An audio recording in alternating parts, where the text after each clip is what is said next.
Hello everyone, this is Dr. Drizzle and welcome to the National Parks Expedition Challenge. Today we're at the Martin Luther King Jr. Memorial here on the National Mall, and we're back again with Ranger Jen. Ranger Jen, thank you so much for having us here today. Oh, what a beautiful day to be out on the mall. It is a gorgeous day. Tell us a little bit about what brought you here to the National Mall. Well, this was an opportunity for me to pursue a career in history, something that I always wanted since the 5th grade, and my very cool 5th grade history teacher who got me all excited about it, and I from that point on knew I wanted to do something with history, and visited a lot of historic sites as a kid, and was fortunate to find my way here. Now, from what I remember, you actually worked at Gettysburg for a short moment as an intern, right? Well, yeah, I worked as I started as a volunteer when I was in college there, and then eventually spent a few summers working as a seasonal. Nice. So I did get to wear the uniform there a few summers. So how long have you been here on the National Mall? Oh, well, that's a really good math question. It's about 22 years now. So you've grown up here basically, like this Yeah. is, you know a lot about it. I'm So, older than this memorial here. older than the memorial. So we're going to talk about this beautiful memorial here today. Yeah. Again, the Martin Luther King Jr. Memorial. So tell us a little bit about the memorial. When did it come here? Sure, this opened in 2011. It was a really big week. It was supposed to be dedicated on the anniversary of the March on Washington, which Dr. King was such a big part of, which is August 28th. And earlier that week, that was the Saturday, earlier that week we had an earthquake on that Tuesday. And then that Saturday when we were supposed to be dedicating this, we had a hurricane. And so we had two great natural disasters happening in 1 week. And so this was postponed. The opening, the memorial opened, but the actual dedication didn't happen until October. And this is really a unique space here. I mean, we're really, this is very different from some of the other sites we have. Before this, they were all presidents or war heroes, and Dr. King is neither. He's a civil rights leader. He's promoted nonviolence, and yeah, I know as an African American, it's a unique memorial to have here on the National Mall, surrounded by these other memorials. So what I love so much about this memorial is the way it's presented. So it looks like it's been pushed out of other rocks. Can you tell me about the quote and why that's important here? Sure, this is really neat that the memorial design is based on a quote from Dr. King. Most students are very familiar with his famous speech at the Lincoln Memorial that he gave in August of '63, the I Have a Dream speech. And you might expect to find the words I have a dream somewhere on the walls here, but no, they chose to use that speech as the overall design of this memorial. And it's maybe not one of the more well-known quotes, but it's right here on the stone behind us: out of the mountain of despair, a stone of hope. And Dr. King is, alluding to despair or sadness as, the conditions in maybe which he grew up in, when people weren't treated fairly, couldn't play with the kids he wanted to play with in his neighborhood. He maybe couldn't go to the school he wanted to go to or sit wherever he wanted to on a bus. So we have this mountain of despair or sadness, and yet there's a piece missing. And when you come to visit us here, you can walk right through that mountain of despair and you come upon the stone of hope. And there's Dr. King, who, provided hope for so many, despite the despair he grew up around. Well, I noticed something very, it just kind of hits you in the face here. He doesn't have legs. Can you tell us, is that intentional? Yes, I sometimes tease and ask students if they think we didn't pay the bill to finish the statue, but no, that's not the case at all.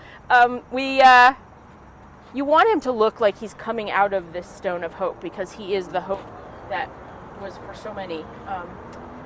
But yeah, the idea of the missing legs and feet, particularly for a guy who's known for marching so much, is kind of unusual.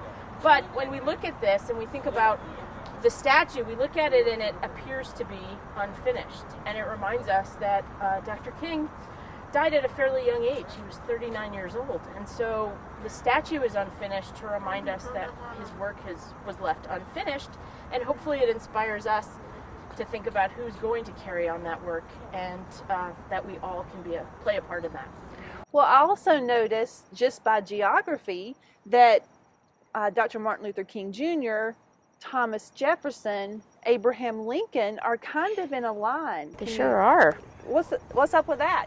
So across the tidal basin sits the Thomas Jefferson Memorial, and on the wall there are the words "All men are created equal," which was, the words of Jefferson's Declaration of Independence. If we could draw a line straight through Dr. King's memorial to the Lincoln Memorial, we find those same words in the Gettysburg Address that Abraham Lincoln delivered. So he's working towards that by ending slavery after the Civil War. And we come here to the Dr. King Memorial, where we hear those words again in his I Have a Dream speech. And we're continually working toward that goal, that everybody is created equal and treated equally. Well, so we know that the job's not finished yet. Sure. So our STEM challenge is going to be for you to think about the words of Thomas Jefferson, even though it wasn't completely done at that time, and then the words of Lincoln, and then here are the words of Dr. Martin Luther King Jr. What would the next National Mall memorial be? Who would you want to have a memorial built that would continue that work? Now, we know that it doesn't have to be a president, because now we have Dr. Martin Luther King. Who would you choose? Now, if you're going to choose someone, we want to know why. What in that person's character shows you that the work will be continued, that those unfinished legs will be moving forward in the right direction. So we want you to come up with your idea of what your next statue memorial would be. Why would you choose it? And we want you to share those on social media at #NatParkChallenge and #ExpeditionsInEducation. So as we end our day at the National Mall, Jen, we know that we have students that are really interested in working for the national parks when they finish school. Mm-hmm. So what could they start doing right now? Can you just tell them some ideas that they could start working on? Sure. I think back to me, when I was in the 5th grade, I knew I wanted to do something with history and maybe in the national parks. And my dad would go up to park rangers when we went visiting places and ask them how I could get my foot in the door someday. And I feel like, at this age, a great thing to do is just learn more and learn about the parks. Go visit with your family. Go see what's out there. Find the stories that are most exciting to you, whether it's history, whether it's science, the things you want to learn more about. And as I've said before, I started as a volunteer when I was in college, and I feel like any experience that you can get to get towards the goal you want to achieve, no matter what field you want to get into, getting some experience under your belt is a great way to do that. And there are a lot of youth programs out there. There are different organizations that you could go off and do after school stuff, and then there are some summer programs. I did a program in college where I was a kind of almost an intern in the parks for the summer and had some great experiences. So keep your eyes open, and there's lots of different programs for you to take part in. And come join us. Jen, thank you so much. What a great playground you have to work in every day. I mean, you get to tell stories. You're a great storyteller of history, and you get to inspire the next generation of that will be taking over the world soon. I know. It's pretty special. Thank you so much for having us here today. Thank you. So this is Dr. Drizzle. We've had a great day here today at the National Mall, here at the Martin Luther King Jr. Memorial. We'll see you next time. Dr. Drizzle, out.